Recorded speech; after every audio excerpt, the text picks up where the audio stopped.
채팅앱을 통해 남성을 만나 성매매를 하며 용돈벌이를 하던 29세 여성 강모 씨. 강 씨는 2020년 2월 채팅앱을 통해 알게 된 36세 남성 김모 씨와 종종 연락을 주고받으며 두세 차례 성매매를 했습니다.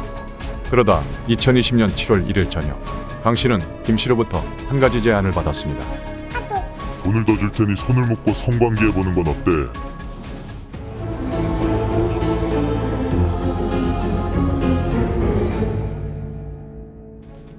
강 씨는 돈을 더 준다는 소리에 그 제안을 수락했고 같은 날 양산시에 있는 한 모텔에서 만나 성매매를 하기로 했습니다.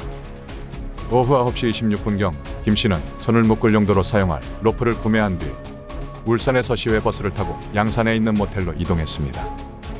오후 11시 28분경 김 씨가 먼저 모텔에 들어가 방을 잡은 후 강 씨에게 방호수를 알려줬습니다. 그리고 약 20분 뒤 강 씨가 도착했고 둘은 전에 만났을 때처럼 함께 담배도 피우며 일상적인 이야기를 나눴습니다. 함께 먹을 음식도 배달시키면서 분위기는 점점 무르익었습니다. 그러자 강 씨는 성매매 대금을 먼저 이체해 줄 수 있냐며 21만 원을 요구했고 김 씨는 새벽 1시 10분경 강 씨의 대구은행 계좌로 21만 원을 바로 송금했습니다.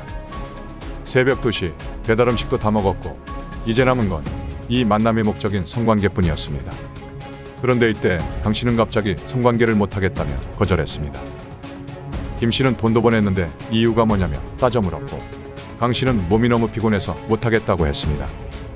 이걸 들은 김 씨는 갑자기 화를 주체하지 못하고 강 씨의 머리채를 잡았습니다. 그리고 주먹으로 강 씨의 목을 강하게 내리쳤습니다. 사건은 정말 순식간에 벌어졌습니다. 강 씨의 목을 연달아 때리고도 김 씨는 도저히 화가 진정되지 않았습니다. 그리고 그 짧은 순간에 김 씨는 생각했습니다. 치밀어 오른 이 화는 강 씨를 죽여야 끝이 날 거라고. 그래서 김 씨는 강 씨를 살해하기로 결심했습니다. 먼저 강 씨를 엎드린 자세로 눕힌 다음 숨을 못 쉬도록 베개로 강 씨의 머리를 5분 정도 강하게 눌렀습니다.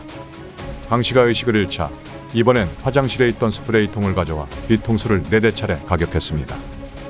그래도 분이 풀리지 않던 김 씨의 눈에 또 하나의 살해 도구가 보였습니다. 그건 바로 성관계 할 때 쓰려고 사왔던 로프였습니다. 김 씨는 손목을 묶을 용도로 샀던 그 로프로 강 씨의 목을 사정없이 졸랐습니다. 그리고는 김 씨 본인의 가방에 있던 청테이프를 꺼내 강 씨의 얼굴을 감아버렸고 옷은 다 벗겼습니다. 처참한 모습으로 살해당한 강 씨.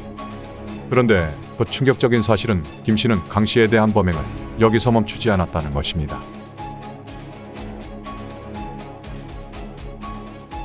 김 씨는 강 씨가 확실하게 죽었다는 걸 눈으로 확인하고 싶었습니다.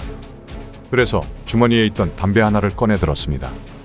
그리고는 담배에 불을 붙인 후 강 씨의 몸에 지지면서 반응을 살폈습니다. 사망한 강 씨는 별다른 움직임이 없었습니다. 이렇게 김 씨는 강 씨의 사망을 확인했지만 또 다른 방법으로도 확인하려 했습니다. 이번엔 욕조에 물을 가득 채우고 거기에 강 씨를 넣은 뒤 약 10분간 지켜보며 미동이 없는 걸 확인했습니다. 김 씨는 강 씨가 사망했다는 걸 2차례에 걸쳐 확인했지만 돈을 받고 성관계를 거부했다는 그 사실에 도저히 분이 풀리지 않았습니다. 이윽고 김 씨는 숨진 강 씨에게 사람으로서 도저히 해서는 안 될 짓을 또다시 저지르게 됩니다. 김 씨는 성관계에 대한 욕구를 숨진 강 씨를 대상으로 해소하기 시작했습니다. 김 씨는 나체 상태인 강 씨의 가슴을 만지고 유두를 빨면서 사체를 오욕하기까지 했습니다. 그렇게 살인해 사체 오욕까지 한 김 씨는 강 씨의 지갑을 챙겨 사건 현장인 모텔을 빠져나왔습니다. 그리고 강 씨의 지갑에 들어있던 여러 장의 카드 중에서 대구은행 카드만 사용하며 새벽 3시부터 오후 6시까지 총 12차례에 걸쳐 약 11만 원을 사용했습니다. 김 씨는 그 카드로 편의점에서 담배를 사거나 택시비로 사용했고 PC방에도 들렸습니다. 불과 몇 시간 전에 강 씨를 살해해놓고 아무렇지도 않게 PC방까지 간 김 씨.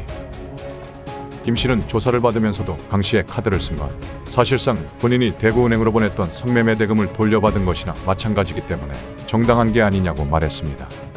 그는 연이은 조사에서도 잘못에 대한 반성은 전혀 없었습니다.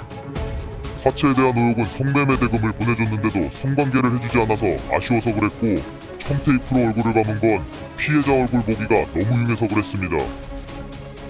사실 김 씨의 범죄는 이번이 처음이 아니었습니다. 김 씨는 2012년 5월 살인미수죄 등으로 징역 3년 6개월을 선고받고 2015년 7월에 출소했습니다. 그리고 2006년엔 강간상해죄로 징역 3년을 선고받은 전과도 있었습니다.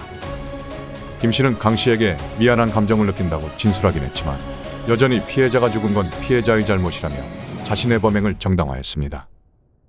재판 과정에서 김 씨와 변호인은 피고인이 경계성, 정서불안정성, 인격장애를 앓고 있어 충동 조절이 어려운 장애로 인해 피해자를 살해하게 된 것으로 범행 당시 심신미약 상태였다고 주장했습니다. 이에 대해 피고인에 대한 정신감정을 담당한 법무부 치료감호소 의료진은 피고인에게 특정 정신과적 진단이 없고 사물 변별 능력과 의사결정 능력이 건재하며 이 사건 범행 당시에도 현재와 비슷한 상태였을 것으로 판단된다면서 원칙적으로 충동조절장애와 같은 성격적 결함은 형의 감면 사유인 심신장애에 해당하지 않는다는 의견을 제시했습니다. 2020년 12월 22일 울산지방법원은 김 씨가 이전에도 범죄 전과가 있었다는 점과 살인의 범행 동기가 단순히 성관계를 거부한 이사를 보였기 때문이라는 점, 그리고 재범 위험성에 대한 평가를 한 결과 높음 수준에 해당하는 점 등을 종합해 무기징역을 선고했습니다. 이에 김 씨는 형이 무겁다며 항소했고 2심에서는 김 씨가 어린 시절 아버지와 형으로부터 지속적인 폭력을 당하는 등 불우한 성장 과정을 보냈다는 점과 범행 자체를 부인하진 않았고 책임을 면하려 하진 않았다는 점, 그리고 어느 정도는 후회하고 있다는 점 등을 들어 징역 28년을 선고했습니다. 범죄 심리 전문가는 김 씨를 살인을 저지르고도 자신의 행동을 합리화하는 이기적인 모습의 범죄자로 규정했습니다.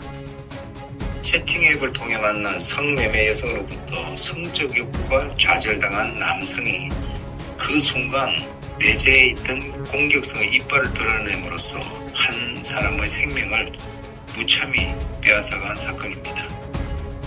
살해하고 난 뒤 피해자의 카드와 휴대전화 등을 이용해 금전적 이득까지 추구했다가 검거 이후 가명을 호소한 범인의 형태는 어처구니 없는 이유로 한 사람의 생명을 앗아가고도 자신의 행동을 합리화하는 인간의 이기적 모습을 관찰할 수 있습니다. 강 씨를 살해하고 사체에 대한 의혹까지 범한 김 씨. 과연 28년의 교도소 생활을 하면서 진심으로 반성하며 변화된 모습으로 사회로 복귀할 수 있을까요?